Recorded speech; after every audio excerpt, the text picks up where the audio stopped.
망막혈관 폐쇄증, 망막혈관이 동맥이나 정맥, 모세혈관 부위가 막히면서 출혈되고 황반 부위가 붓고 또 견인성 망막박리가 되고 또 신생혈관성 녹내장, 안방수가 나가는 섬유줄가 막히면서 녹내장도 되고 시야장애, 시력장애를 발생하는 가장 대표적인 실명질환 1순위 실명질환은 당뇨 합병증으로 인한 당뇨망막병증이고 두 번째 실명질환은 눈 중풍이라고 볼 수 있습니다. 우리가 중풍이라는 용어는 우리가 익숙한데 머리 중풍을 우리가 많이 알아서 머리에 있는 혈관이 막히는 뇌 경색, 또 혈관이 막혀서 터지는 뇌 출혈, 또 그런 걸로 인해서 신경이 제 역할을 못해서 반신불수가 오는 그런 증상과 눈 중풍은 밀접한 연관이 있습니다.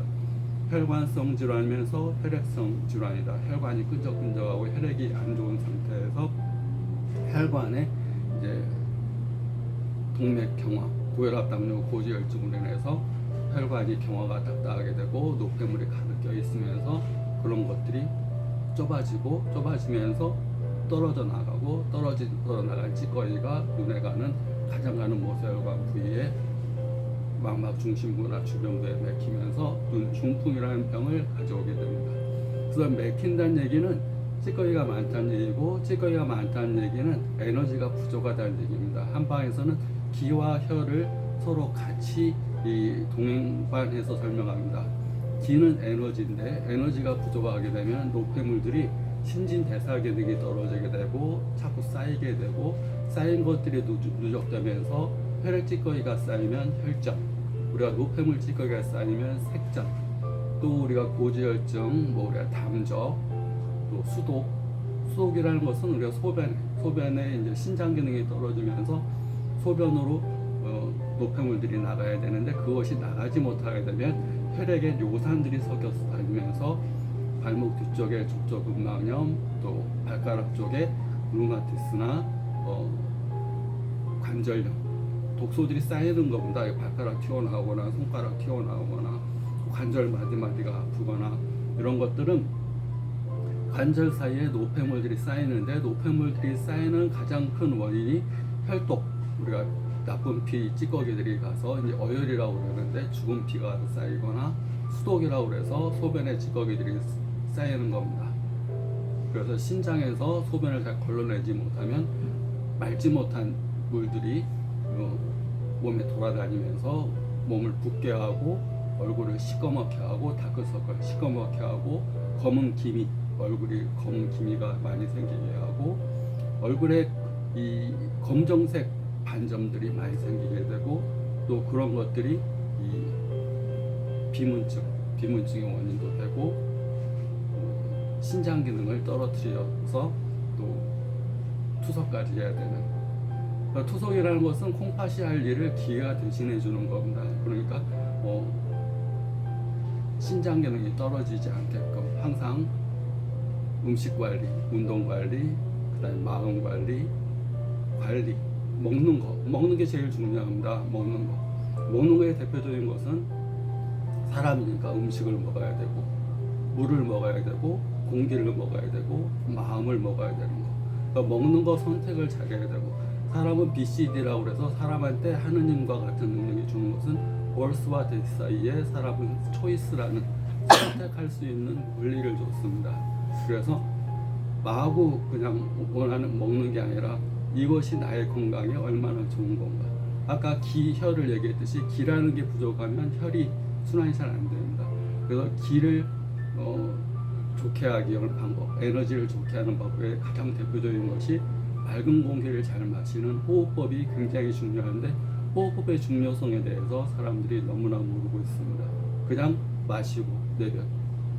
우리가 음식을 아무 생각 없이 먹는 거랑 마찬가지보다 더 위험한 것은 호흡을 아무런 생각 없이 하는 것이 훨씬 안 좋습니다.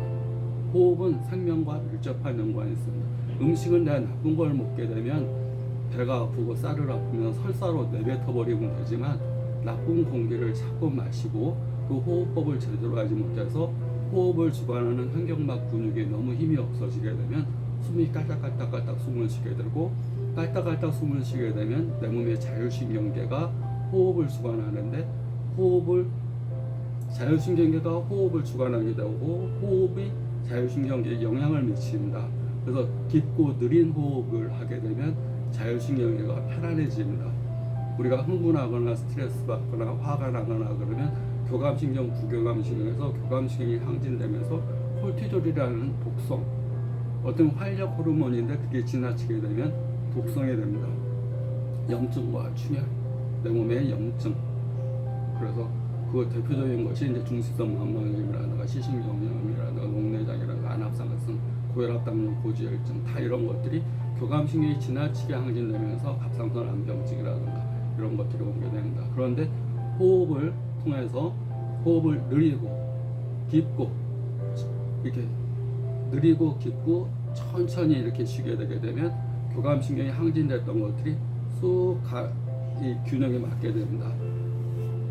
호흡을 통해서 자율신경이 균형을 맞추게 되면 막 그 흥분되면서 콜티졸을 막 분비하고 막 염증이 됐던 것들이 콜티졸이 싹 가라앉으면서 염증도 가라앉게 되고 흥분됐던 것, 갑상선이 막 항진됐던 것들이 균형을 맞추게 되는 겁니다.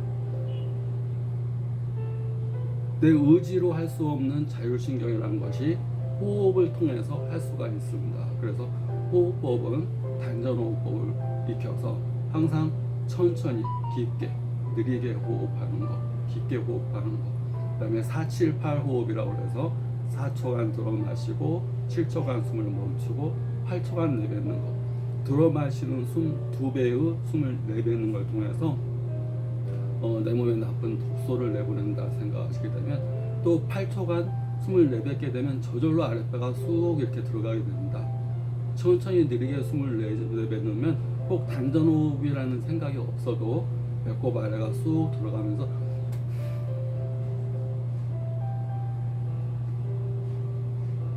이렇게 그다음에 멈춤의 시간을 가진 다음에 4초간 7초간 멈추고 또 4초간 코로 들어 마시고 멈췄다가 내뱉는 거. 그래서 숨을 들어 마실 때는 꼭 우리가 산소만 마시는 게 아닙니다. 우주의 대기에 내 눈에 보이지 않지만 생명의 기운을 들어 마신다. 숨이 멈추면 죽는 겁니다. 숨이 멈추면 죽는 거니까 결국 숨을 통해서 생명의 기운을 들어 마시는 겁니다. 그러니까 호흡이 생명의 길을 마시는 거다 생각하면 됩니다. 그 길을 마시는 요령은 깊고 천천히, 그 다음에 들어 마시는 숨의 2배를 내뱉는 것, 중간에 7초간의 숨을 멈추는 기간을 둬서 here and now, 현존의 시간을 갖는 것, 멈춤의 시간을 갖는 것, 과거와 미래 사이에 현재에 존재하는 것. 우리는 현재는 존재하지 않습니다. 계속 흘러가는 물처럼 현재에 발을 담글 수가 없습니다. 그래서 숨으로써 멈추는 시간 7초간이 현재에 깨어있는 시간이고 멈춘 시간 동안에 자율신경계가 제 역할을 하게 됩니다. 내가 계속 일을 하고 계속 생각하고 다른 일을 하게 되면 자율신경계가 이 작동할 틈이 없습니다.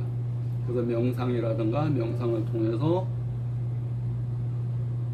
에너지가 외부로 막 쏟아지는 것을 에너지를 안으로 간직하게 하고 호흡을 통해서 느리고 깊은 호흡을 통해서 자율신경계가 제 역할을 할 수 있게끔.